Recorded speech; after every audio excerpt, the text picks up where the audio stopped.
అప్పుల బాధలు వెంటాడుతున్నాయా? అయితే 6 జేవిఆర్ వారి జాతిరత్నాలు ధరించండి. హలో అండి, అందరికీ నమస్కారం. నేను మీ కట్టా కార్తీక్. మీకు పురాణాల్లో శిబి చక్రవర్తి తెలుసు కదా. శిబి చక్రవర్తి దగ్గరికి ఒక పావురం వస్తుంది. రాజా నన్ను ఒక గద్ద వెంటాడుకుంటూ వస్తుంది, నా ప్రాణాన్ని రక్షించండి ప్రభువా అని అడిగింది. సరే అని చెప్పేసి శిబి చక్రవర్తి అభయం హస్తం ఇస్తాడు. అంతలోకి ఆ గద్ద రానే వస్తుంది. నా ఆహారాన్ని మీరు ఎలా రక్షిస్తారు? నాకు ప్రకృతి ఇచ్చినటువంటి ఆహారం ఆ పావురం చాలా కిలోమీటర్ల దూరం నుంచి వెంటాడుకుంటూ వస్తున్నాను, నా ఆహారాన్ని నాకు చెప్పండి అని చెప్పేసి అడిగింది. నా ఆహారాన్ని ఆపే హక్కు మీకు లేదని ప్రశ్నించింది.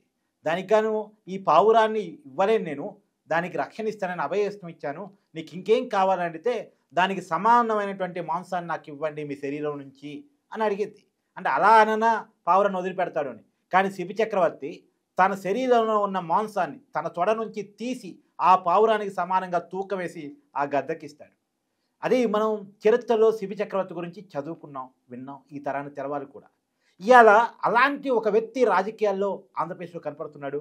That is Pawan Kalyan, Andhra Pradesh deputy CM, Janasena అధినేత. ఖచ్చితంగా సొంత డబ్బులు, పిల్లగాళ్ళకి దాచుకున్న డిపాజిట్ డబ్బులతో సహా తీసి ప్రజల కోసం ఖర్చు పెట్టేటువంటి ఒక మహారాజు, శిబి లాంటి ఒక మహారాజు పవన్ కళ్యాణ్ మనం చూస్తూ ఉన్నాం. ఇవాళ గిరిజనుల కోసం ఆయన కొలత వేసి మరీ చెప్పులు పంపించడం కావచ్చు, రాఖీ పండగకి పిఠాపురంలో చీరలు పంపించడం కావచ్చు. ఇవాళ లేటెస్ట్గా ఆయన ఒక మంత్రిగా గిరిపుత్తుల కోసం 1000 కోట్లతో ఆయన మారుమూల ప్రాంతానికి వేపిస్తున్న రోడ్లు కావచ్చు. దీన్ని ఎలా చూడాల్సిన పరిస్థితి కనపడుతుంది. దాని మీద విశ్లేషణ తీసుకునేటువంటి ప్రయత్నం చేద్దాం. నాతో ఉన్నారు ప్రముఖ సామాజిక రాజకీయ విశ్లేషకుడు చంద్ర శ్రీనివాస్ గారు. సార్ నమస్కారం. నమస్కారం కార్తీక్ గారు. సార్, నేను ఉపయోగించడానికి చాలా చెప్పాను, మీరు దాని కొనసాగింపుగా పవన్ కళ్యాణ్ చేస్తున్న ఈ పని ఎలా చూడాలి? గొప్ప వ్యక్తి, గొప్ప దార్శకుడు, నేటి తర రాజకీయ నాయకులకు స్ఫూర్తి ప్రదాత. మీరు చాలా ఉపయోగం చాలా నీట్గా చెప్పారు. ఆనాటి చరిత్రలో ఉన్న యోధుల్ని, గొప్ప వాళ్ళని గుర్తు చేస్తా వాళ్ళతో పవన్ కళ్యాణ్ గారిని పోల్చిన విధానం ఏదైతే ఉందో, మనం ఆనాటి ఆ చక్రవర్తుల్ని, శిబి చక్రవర్తుల్ని మనం చూడలే చరిత్రలో చదవటం వరకే. అవును. కానీ ఈనాడు పవన్ కళ్యాణ్ గారిని చూస్తాం, అంతే అంతే కదా. అవును. దాంతో పోల్చటం బట్టి అందరినీ పోల్చలేం కదా రాజకీయ నాయకుల్ని. ఖచ్చితంగా పోల్చలేం సార్. ఎంతోమందిని చూసాం, వస్తుంటారు పోతుంటారు, కానీ కొంతమందికి చరిత్రలు నిలిచిపోతుంటారు. అవును. మీరు అన్నట్టు 1805 కోట్లతో 625 గిరిజన గ్రామాలకి రోడ్డు కనెక్టివిటీ. కార్తీక్ గారు, మీకు కూడా తెలుసు, రేపు ఆగస్టు 15 స్వాతంత్ర దినోత్సవం జరుపుకోదు, 7 దశాబ్దాలు అయిపోతుంది. అవును. కానీ గిరిజనుల పరిస్థితి అగమ్య, అంతే, ఆ మాత్రం లేదు ముందుకెళ్ళే. అవును. అనేక ప్రభుత్వాలు వస్తున్నాయి పోతున్నాయి, కానీ వాళ్ళ యొక్క కోరికలు తీరుస్తున్నారంటే ఇప్పుడు కూడా డోలీల్లో వెళ్ళే పరిస్థితి. గర్భిణీ స్త్రీలని ఈలోపు మధ్యలోనే ప్రసవించడం, ఆ గర్భిణీ స్త్రీలు దారుణం సార్ అది. ఆ పరిస్థితి చూసి చలించిపోయాడు ఆయన. ఈరోజు ఇతను, మనం చాలామంది డిప్యూటీ సీఎం అంటే నెక్స్ట్ ప్రయారిటీ సీఎం తర్వాత కీలకమైన ఆర్థిక, రెవెన్యూ శాఖ లేకపోతే హోంశాఖ తీసుకుంటారు. ఈయన ఏరుకోరి ఏది తీసుకున్నాడు? ప్రజలతో కనెక్టివ్ అయ్యాయని. అవును. పంచాయతీరాజు, గ్రామీణాభివృద్ధి కావచ్చు, సైన్స్ అండ్ టెక్నాలజీ, గ్రామీణ నీటిపారుదల, ఇవన్నీ దేనికి? ఆదాయం వచ్చేదానికంటే నిత్యం ప్రజల్లో ఉండేవి. అవును, అంతే కదండి. కాబట్టి ఇప్పుడు ప్రధానమంత్రి జన్ధన్ యోజన కావచ్చు, తర్వాత మహాత్మా గాంధీ గ్రామీణ ఉపాధి పథకం కింద కావచ్చు, అనేక స్కీమ్స్ ఉంటాయి. కేంద్ర ప్రభుత్వం సఖ్యత ఉంటే రాష్ట్ర ప్రభుత్వం కలిసి ప్రణాళిక ఉపసంఘ నిధులతో కలిసి ఇది చేయొచ్చు. ప్లానింగ్ ఉన్న రాష్ట్ర ప్రభుత్వం అయితే కేంద్రంతో కలిసి చాలా పథకాలు చేయొచ్చు. అట్లా మనం ఇది ఒకటి వెళ్తే, ఇది అడవి తల్లి బాట నెక్స్ట్ లెవెల్ అండి. ఈ దేశంలో ఏ రాష్ట్రంలో ఏ మంత్రి చేయనిది ఇంకా పవన్ కళ్యాణ్ గారు చేసి చూపించాడు. ఆయన మంచిది ఐఏఎస్ కూడా తోడైనట్టున్నాడు. మంచిది ఐఏఎస్ ఆయన, కృష్ణతేజ గారు కావచ్చు, మిగతా పంచాయతీరాజు స్పెషల్ సెక్రటరీ వీళ్ళంతా కావచ్చు, గ్రామీణాభివృద్ధి కావచ్చు, ఆ టీం అంతా మంచి టీం దొరికింది. కాబట్టి వాళ్ళు నాయకుడు ఎలా ఉంటాడో వాళ్ళు అలానే ఫాలో అవుతారు కదా. అంతే కదా సార్. అంటే రూపాయి ఇదేనే లేకుండా సమాజం కోసం చేయాలని తపన ఉంది. 2 వారాలకు ఒకసారి రివ్యూ మీటింగ్లు సార్. ఇది ఎప్పుడు మన చరిత్రలో చూడలా. వాళ్ళకి ఎట్టి పరిస్థితుల్లో ఈ 625 గ్రామాల గిరిజన గ్రామాలకి వాళ్ళు మనతో భాగమే, వాళ్ళు మన సోదరులే, వాళ్ళని మనం భాగస్వామ్యం చేసుకోవాలని చెప్పి వాళ్ళకి రోడ్డు కనెక్టివిటీ కావచ్చు, వాళ్ళ వస్తువుల్ని వాళ్ళు పండించే తేనె, మిగతా ఎన్నిక లెక్క బొమ్మలు కూడా తీసుకురావచ్చు. ఇవన్నీ కూడా మనం ఏం చూడాలా? ఇదేంటి అంటే వాళ్ళ మార్కెటింగ్ కలిగజేయటం, వాళ్ళ జీవనోపాధి, జీవన ప్రమాణాలు పెంపొందించడం అనేది చరిత్రలో మీరు అన్నట్టు శిబి చక్రవర్తితో పోల్చడం 100% కరెక్ట్.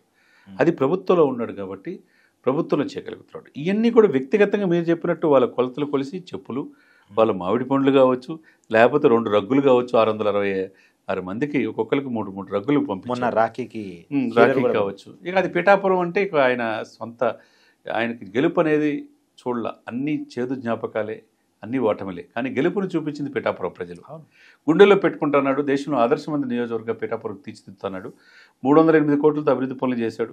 మళ్ళా 308 కోట్లు పైప్ లైన్లో ఉన్నాయి. ఇంకా ఇవన్నీ ఒక ఎత్తు అయితే, తనకు వచ్చిన 2,10,000 రూపాయలు కూడా 44 మంది పిల్లలకి 5,000 చొప్పున ఇచ్చేస్తున్నాడండి. తన జీతం కూడా తీసుకోవట్లా. తర్వాత రాఖీకి ఇచ్చాడు, మళ్ళీ అందరికీ వితంతులకి చీరలు పంపిణీ చేశాడు. ఇంక ఇవన్నీ కూడా చూస్తూ ఉంటే మీరు అన్నట్టు నేటి తరం రాజకీయ నాయకులు ఎంత కాడికి అందిందో దోచుకునే పరిస్థితిలో ఉంటారు తప్పితే, 10 కోట్లు ఖర్చు పెట్టి ఎమ్మెల్యే అయితే 50 కోట్లు ఎలా సంపాదించాలని చూస్తారు తప్పితే, డబ్బు ఉన్నదాన్ని, తన ఉన్నది ఈరోజు పార్టీ ఆఫీస్ కూడా ఎక్కడ పెట్టుకున్నాడు, ఆయన సొంత ఆఫీసు, క్యాంప్ ఆఫీస్ కూడా విజయవాడలో ఖాళీ చేశాడు.